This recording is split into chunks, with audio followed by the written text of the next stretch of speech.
नमस्कार. मी नरेंद्र पाटील काळे आणि आपण पाहत आहात खबरनामा न्यूज. शेतकरी, कायदा आणि सत्याचा आवाज. चला. अध्यक्ष महोदय, राज्य शासनाने पुण्यश्लोक अहिल्यादेवी होळकर शेतकरी कर्जमाफी योजना जाहीर करून खऱ्या अर्थानं ग्रामीण भागातील लाखो शेतकऱ्यांना दिलासा देण्याचा ऐतिहासिक निर्णय घेतलेला आहे. या योजनेअंतर्गत 2 लाखापर्यंत पीक कर्ज माफ करण्याचा निर्णय केवळ आर्थिक मदतीचा निर्णय नसून संकटात सापडलेल्या शेतकऱ्यांना एक उभारी देण्याचं काम आपल्या राज्य सरकारने या ठिकाणी केलेलं आहे. अध्यक्ष महोदय, यामुळे शेतकऱ्यांना आर्थिक ताण कमी होणार आहे. नव्यानं पीक कर्ज घेण्याची क्षमता वाढेल, शेतीतील गुंतवणूक चालना मिळेल, ग्रामीण अर्थव्यवस्थेला बळ मिळेल आणि शेतकरी आत्मनिर्भरतेकडे वाटचाल करणार आहे. माननीय अध्यक्ष महोदय, कर्जमाफी ही अंतिम उपाययोजना नसली तरी संकटग्रस्त शेतकऱ्यांना दिलासा देणारी महत्त्वाची व्यवस्था आहे.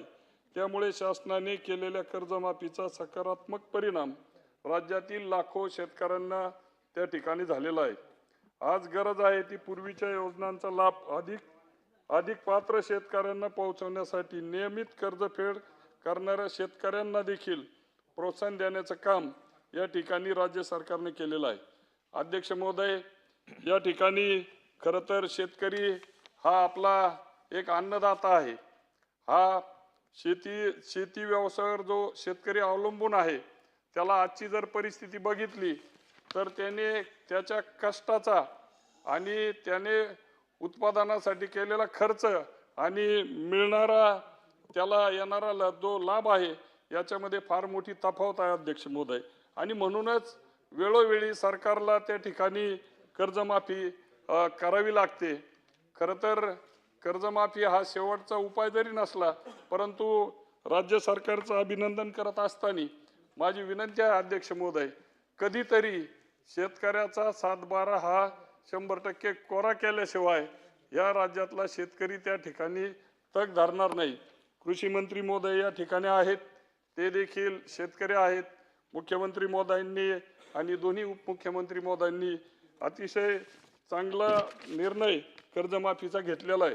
अध्यक्ष महोदय, पीक विमा योजनेबाबतीत आपण बघतो की महाराष्ट्रातील शेतकऱ्यांना मोठ्या प्रमाणात नैसर्गिक पावसावर अवलंबून असल्यामुळे अवकाळी पाऊस, त्या अतिवृष्टी, गारपीट तसेच कीड व रोगांचा प्रादुर्भाव यामुळे शेतकऱ्यांना सातत्यानं त्या ठिकाणी नुकसानीला तोंड द्यावं लागतं. खरं तर हल्लीचा हवामान बदल बघितला तर सातत्यानं कधी अवकाळी पाऊस येतो. आता 8-10 दिवसापूर्वीच हातातोंडाशी आलेला केळीसारखं पीक, ज्याला लाखो रुपये खर्च करून शेतकरी रात्रीचा दिवस त्या ठिकाणी उभं राहून जे पीक आणतो ते पूर्णपणे उद्ध्वस्त झालेलं आहे. आपण तातडीनं त्या ठिकाणी पंचनामे करतो आणि त्याला आधार देण्याचं काम करतो, परंतु अध्यक्ष महोदय, आपल्याला या बाबतीत भरीव अशी तरतूद ज्यावेळेस अतिवृष्टी होते, नैसर्गिक आपत्ती येते, त्यावेळेस जर खरं आपण शेतकऱ्याच्या बांधावरती गेलो तर तिथलं विदारक चित्र बघून निश्चितपणानं वेदना त्या ठिकाणी होतात. आणि म्हणून अध्यक्ष महोदय, माझी विनंती आहे की जे अतिवृष्टी, गारपीट याच्यामुळे नुकसान होतं त्याच्यात आपल्या सरकारचं अभिनंदन केलं पाहिजे. त्यांनी पूर्वीच्या कालावधीपेक्षा वाढ केलेली आहे, परंतु तरी देखील अजून भरीव अशी तरतूद त्या ठिकाणी केली पाहिजे. अध्यक्ष महोदय, आज या ठिकाणी शेतकरी अल निनोचा प्रभाव या ठिकाणी निश्चितपणानं आपल्या राज्यावरती आहे आणि म्हणून पाऊस देखील त्या ठिकाणी लांबलेला आहे. परंतु जी वीज आपल्याला सकाळीच मुख्यमंत्री महोदयांनी सांगितलं की आपण कुठलीही विजेची कपात केली नाही, परंतु खाली ग्रामीण भागामध्ये जिल्हा पातळीवर, तालुका पातळीवर 8 तासाची वीज 6 तास केली आणि प्रचंड लोड असल्यामुळे ती वीज सुद्धा टिकत नाही. आणि म्हणून भर पावसाच्या दिवसात अगदी या ठिकाणी फार मोठं शेतकऱ्यांचं नुकसान त्या ठिकाणी होत आहे.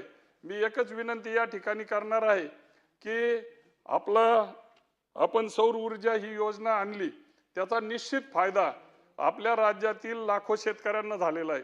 परंतु अध्यक्ष महोदय, ही योजना आणत असताना आपण जे कृषी पंपाचे कनेक्शन आपण द्यायचो, जवळजवळ 1.5 वर्षापासून आपण हे कोटेशन देणं बंद केलेलं आहे.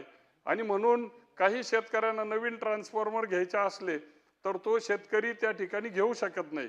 मागील अधिवेशन काळामध्ये अध्यक्ष महोदय आपण विनंती केली की कृषी मंत्री महोदय या ठिकाणी आहेत, त्यांनी या ठिकाणी लक्ष घालून जो आपण कृषी पंपाचे कनेक्शन देणं बंद केलेलं आहे त्यांना ती योजना सुरू करावी की जेणेकरून काही बॅकवॉटरचे फार मोठा शेतकरी आमच्या मतदारसंघामध्ये आहे. सौर ऊर्जावरती एवढं बॅकवॉटरचं लोड त्या ठिकाणी झेलू शकत नाही आणि म्हणून तातडीनं या ठिकाणी जे आपले कोटेशन देणं बंद केलेलं आहे ती योजना चालू करावी. आणि पुनश्च एक वार मी राज्य सरकारच्या या ठिकाणी अभिनंदन करतो. सन्माननीय सदस्य हिरामनजी खोसकर.